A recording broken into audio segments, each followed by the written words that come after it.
ចានិយាយពីថាការងារព្រឹកនេះរបស់ម៉ែខ្ញុំគឺជញ្ជូនបាវគាត់ដាំដំណាំរបស់គាត់ដូចជាល្មៀតខ្ញីម្ដេងអីចឹងទៅចាល្មៀតណាទុកឲ្យសម្រាប់ស្លស្លុកអីចឹងទៅឥឡូវនេះគាត់កំពុងតែរើសសម្រាមនៅក្បែរលបងនឹងហើយដើម្បីយើងដាក់បាវចាដែលដាក់ដីដាក់ជីអីទៅយើងដាំវាអញ្ចឹងណាបងប្អូនទាំងគ្នាបន្តមកយើងយកធាងដូងយ៉ាងអីចឹងទៅយកមកគ្របពីលើអីចឹងទៅចាសកម្មភាពរបស់ម៉ែខ្ញុំមកព្រឹកតមកព្រឹកវល់ល្ងាចចាគឺការងារកប៉ិចកប៉ុកនឹងឯងចាក្រៅពីគាត់ជន់និវត្តក្រៅពីគ្រូបរៀនណាបងប្អូនទាំងគ្នាទាំងប្តីទាំងប្រពន្ធនឹងអីបងប្អូនទាំងគ្នាចាអញ្ចឹងហើយបើគេថាជួយអ្នកម្ដាយមួយជើងអញ្ចឹងទៅការងារឆាប់លឿនអីចឹងចាហើយ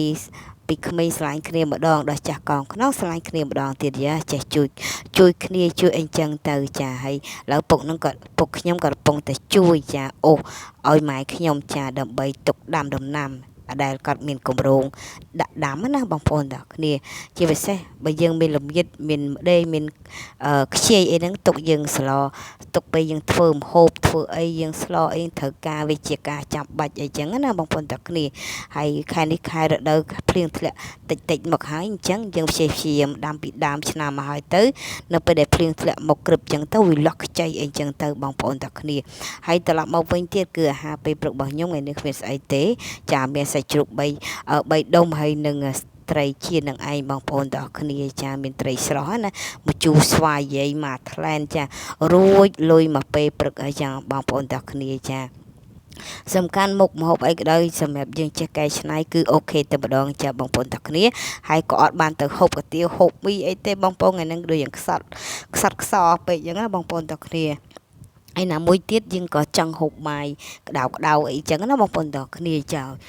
និយាយពីថាជៀនត្រីម៉ែថ្លៃណាស់ហើយចាខ្លាញ់ឡើងខ្មៅពឹកតែម្ដងដោយសារខ្ញុំដាក់ភ្លើងខ្លាំងពេកចឹងទៅធ្វើឲ្យវាឈូលយកចង់ខ្លោចតិចអីណាបងប្អូនទាំងគ្នាហើយអាណាគាត់ទៅមិនដឹងម៉ែក្មេងកូនភាសាណាទេបងប្អូនអូ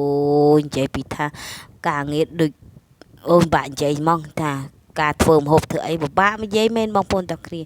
មើលទៅវាមិនសូវចូលភ្នែកសោះបងប្អូនទាំងគ្នាហើយបន្តមកខ្ញុំក្រឡេកមកមើលចាម្ដាយរបស់ខ្ញុំគាត់កំពុងតែកាប់អុសចាកាប់អុសហ្នឹងគឺមានអុសអីទេបងប្អូនចាធាងថ្នោតធាងដូងអីចឹងទៅទុកបវរដាំបាយអីចឹងទៅបងប្អូនទុកស្លអីចឹងទៅធ្វើម្ហូបចឹងចំអិនម្ហូបអាហារក្នុងផ្ទះបាយអីចឹងទៅជាពិសេសទុកគ្រាន់តែដាំបាយឲ្យអាសនៈខ្ញុំ2នាក់3 4នាក់បងប្អូនទាំងគ្នា3 4អីនិយាយដូចវល់មិនចឹងបងប្អូនទាំងគ្នាចាហើយសំខាន់គឺគាត់ជួយកាប់ជួយអីចឹងទៅដើម្បីខ្ញុំមាន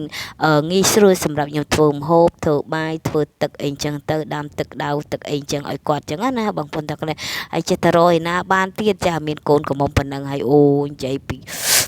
ត្រូវមកក៏ត្រូវមកដែរទេសនាក៏ទេសនាឲ្យដែរចឹងណាបងប្អូនទាំងគ្នាចាហើយទៅរណាទៀតបងប្អូនអើយចាបានកូនពិការប៉ុណ្ណឹងហើយអូនិយាយពីថាការងារផ្ទះសបាយអេមចាតែម្ដងបងប្អូនចាលើឥតបោះផ្ទះអូបោះផ្ទះសបាយហូរហែតអីមកនិយាយមែនចាបងប្អូនទាំងគ្នាការងារវាមិនទៅជាស្អាតអីប្រហែលណាស់ណាដែរក៏ប៉ុន្តែគាត់ថាជួយសម្រួលក្នុងបរិយាកាសក្នុងបរិវេណក្នុងផ្ទះសបាយនឹងឯងចាបងប្អូនអើយ